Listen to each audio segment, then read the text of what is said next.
Hi, my name is Nicole Aliev. I'm with Karis Realty and my website is Nicole Sells Frederick.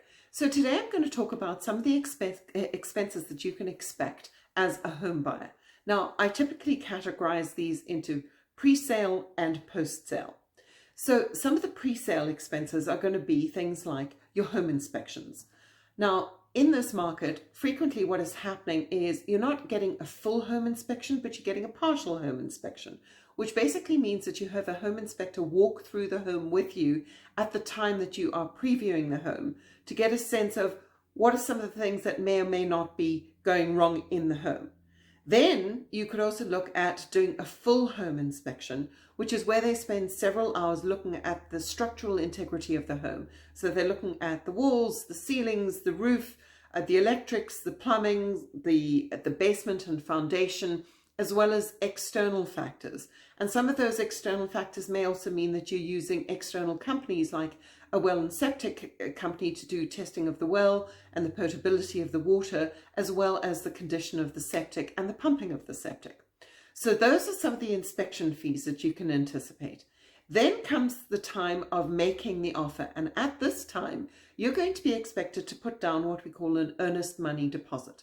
Now, this is a deposit that is held in an escrow account, typically either by the brokerage or by the title company that you would be using to clear the title and hold the sale.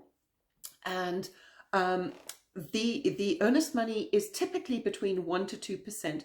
And in some cases, I might even make it higher if I'm wanting to make a statement to the seller's agent. And what happens is this is being held against the contract to show your seriousness of intent on the contract.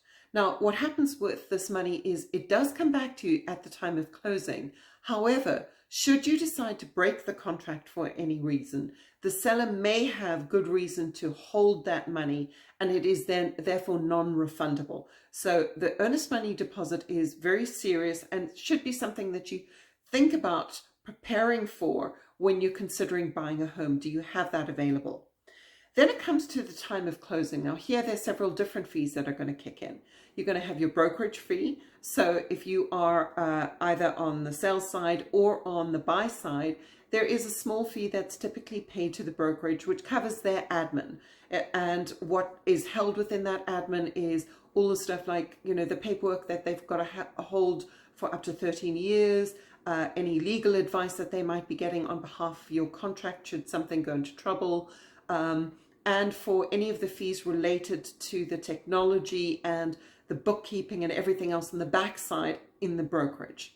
Now, the next set of fees would be your homeowner insurance. Now, remember, you're buying a home, and just like a car, you're going to have to insure it. So making sure that you have this in advance of the closing is tremendously important. Then you get fees that are associated with your mortgage. So you get your mortgage origination fees, and you also get your appraisal fees. And appraisal fees are for the appraiser who goes out to check the property to make sure that the property is worth the amount that they're going to be giving you a mortgage for. So it's tremendously important to be able to pay your appraiser, and that the appraiser and the appraisal comes in on your side. Then you're also going to have tax and recordation fees. So your recordation fees are really with the local county to make sure that they're recording the sale, and that also then rolls up into the state that you're in. And then also whatever taxes may be due on the property. So the seller may have paid advanced taxes on the year, and you've got to reimburse them for those taxes, plus their taxes based on the property of the sale and the square footage of the actual property that you are buying. Now, the last set of fees that you can expect are also the title fees. Now, these are also broken down into different areas, but on the most part, what you're paying for there is for the title search to make sure that the title is free and clear.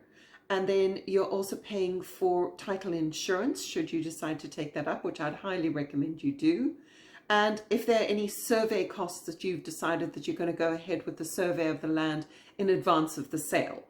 And then around that, there's some small fees, which might be for, notarizing paperwork, etc. I hope this was useful. If you have any questions, do give me a call. You can contact me at 301-305-5169. Again, my name is Nicole Aliev. I love to help my buyers. I love to help my sellers. I'm based in Frederick County in Maryland and work Frederick, Washington, Carroll, Howard, Montgomery counties in Maryland, and Jefferson and Berkeley counties in West Virginia. Thank you.